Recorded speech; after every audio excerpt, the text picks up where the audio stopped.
Bom, meus caros, bem-vindos a mais uma aula.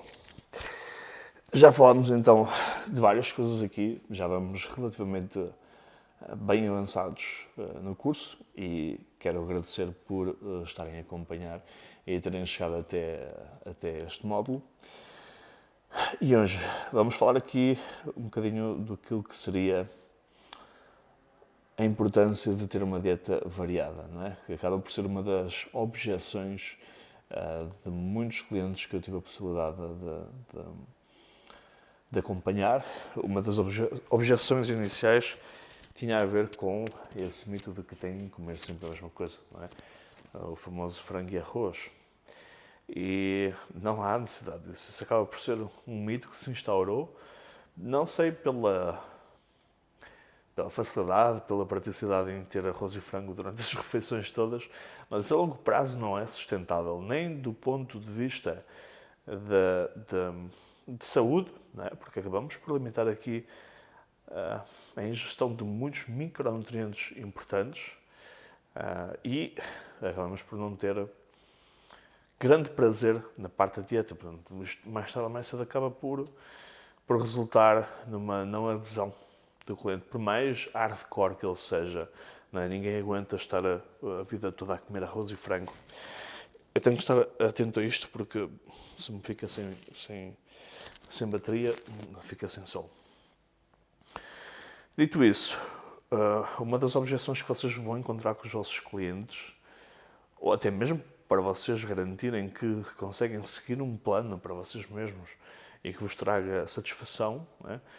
Nós temos que ter variedade na dieta. Não há motivo para nos restringirmos a 2 ou 3 alimentos e montarmos a dieta só com aquilo. Não faz sentido. Então, meus caros, vocês têm fonte de hidratos, várias fontes de hidrato, várias fontes de proteína e várias fontes de gordura. Né? Dentro das fontes de hidrato, vocês têm aveia, têm creme de arroz, têm bolachas de arroz ou de milho, tem arroz, tem batata, tem cuscuz, tem massa, tem pão, tem fruta. Os caras têm uma variedade muito grande de hidratos de carbono. Então, se nós temos 6 refeições, aquilo que eu gosto de fazer para os meus clientes é que cada uma das refeições tenha uma fonte diferente. E por norma combino sempre um hidrato complexo com um hidrato simples. Falamos aqui de um arroz, por exemplo, com uma peça de fruta, para obter a quantidade de hidratos de carbono para essa refeição. Temos os legumes também que, apesar de terem algum contributo em termos calóricos, como é fibra, esse contributo acaba por ser não tão grande ou não tão significativo se não estivermos a falar de quantidades grandes. Okay? A partir do momento que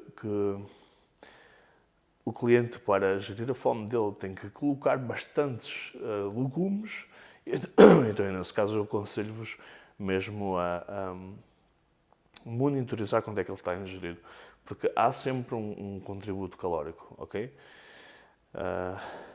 Dito isso, sabendo que há essas fontes todas de hidrato de carbono, sabemos que para fontes de proteína nós temos pescada, atum, os diferentes tipos de peixe que há, peixes gordos, como há o salmão, como há a cavala, como há a sardinha. Depois temos carne de vaca, que pode ser picada, ou bife, de preferência sempre um corte mais isento de gordura, carne de porco, frango, claras, proteína em pó. Meus caros, ovos. Nós temos aqui várias fontes que daria para ter 12 comidas diferentes num dia. Okay? E o mesmo acontece com as gorduras, como falámos no tópico anterior. Aqui o segredo acaba por ser, primeiro, numa instância, fazer com que todas as refeições sejam diferentes. Isso seria o cenário ideal, porque vamos buscar micronutrientes a diferentes alimentos e, em termos de paladar, é fantástico que a gente possa ter diferentes alimentos. Agora, tenham atenção que nós estamos a lidar com clientes que têm um trabalho, que têm muitas vezes filhos para cuidar, que necessitam alguma praticidade naquilo que é a confecção das suas refeições para o dia. E nesse aspecto nós temos que nos adaptar e tentar perceber o que é que seria a forma mais prática deste cliente, ao mesmo tempo que tem variedade, ter a facilidade de confeccionar essas refeições. Não é? Porque, lembrem-se, a adesão é o principal. Se o cliente não conseguir manter a dieta pelo tempo suficiente, que neste caso seria sempre, ele vai desistir. Vai procurar outras pessoas que o possam ajudar, ou vai desistir de todo este processo. Então, não temos qualquer benefício em bater o pé e dizer, não, a dieta tem que ser assim. Não. Nós fazemos o nosso melhor possível para que essa dieta seja mais perfeita possível e depois nós temos que encarar o indivíduo como um ser humano que tem uma vida além da sua comida, não é? Então, por norma, eles gostam de ter ali 2 ou 3 fontes que se repetem de hidratos de carbono, que assim conseguem fazer para várias refeições. E o número de alimentos utilizados numa dieta comum, tendo em conta a minha experiência, acaba por ser relativamente reduzido. Estamos a falar de 2 ou 3 fontes de hidrato, 2 ou 3 fontes de proteína, 2 ou 3 fontes de gordura. Por uma questão de praticidade do cliente. Ele diz, não, eu quero preparar as refeições, mas quero fazer desta forma para que não esteja o dia todo na cozinha e depois temos de ter em conta o preço dos alimentos também. Né? Por mais que eu queira ter salmão e vaca e abacate na dieta, isso vai ter um impacto muito grande nos gastos do indivíduo. Então, isso é outro. Além da praticidade da confecção, temos que ter também a parte económica. Há indivíduos que não se importam de gastar o dinheiro que for necessário em dieta e outros, obviamente, estarão limitados. Então, ter variedade em conta, praticidade e a questão económica na parte de dieta. E uma vez montada a dieta, vocês próprios vão receber o feedback da pessoa e ao longo do processo, ou mesmo no dia que recebem o plano, vocês têm a obrigação de perguntar se há outros alimentos que gostariam de ver na dieta. Por norma, quando prestem um questionário já têm uma ideia daquilo que são as preferências alimentares dessa pessoa. Então podem nos usar já para montar a dieta de base. Mas depois, durante os updates, eu gosto sempre de perguntar: estás farto de algum alimento? Queres que eu troque aqui alguma coisa? Porque nós podemos facilmente, e mesmo no Planner.zilla, na parte das notas, colocar lá as conversões. Por exemplo, se em vez de ser 200 gramas de arroz, serem X gramas de batata, serem X gramas de cuscuz, X gramas de aveia. Então a pessoa, ainda que saiba que pode seguir aquela dieta que é mais prática, se um dia lhe apetecer outro tipo de alimento, depois tem ali a conversão e pode fazê-lo. Okay? Não tem que haver rigor em seguir exatamente aqueles alimentos sempre, não faz sentido. Estamos a falar de calorias, estamos a falar de macronutrientes que podem variar com a substituição do alimento, mas no fundo, se o intake calórico ficar ajustado, meus caros, eu estou bem com isso, não tenho qualquer problema. E tenham atenção, períodos em que há muita comida, nós queremos ter alimentos com uma baixa, ou melhor, com uma densidade calórica mais alta, que ocupem pouco espaço e que nos permitam ter muitas calorias. Será mais fácil de ingerir do que se quisermos ingerir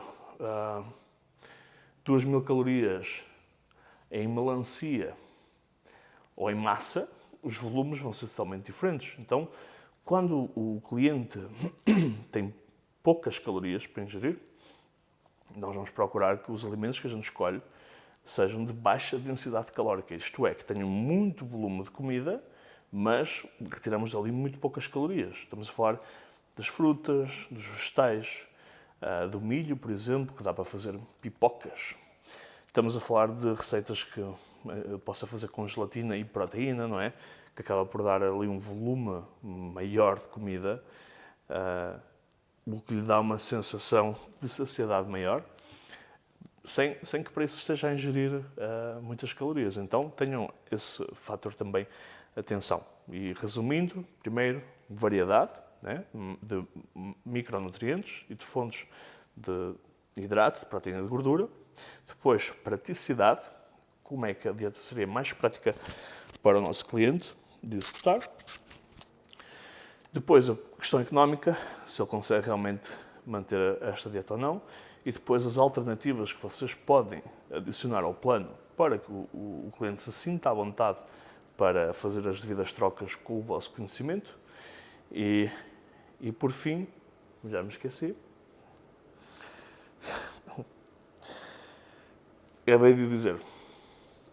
E por fim, termos em atenção a questão do volume de comida que aplicamos a cada uma das fases. Okay? Então não há necessidade de nos restringirmos a poucos alimentos, a que seja uma dieta sem piada nenhuma e que o cliente não consiga manter por muito tempo. Okay? E é sobre isso que será a nossa aula hoje.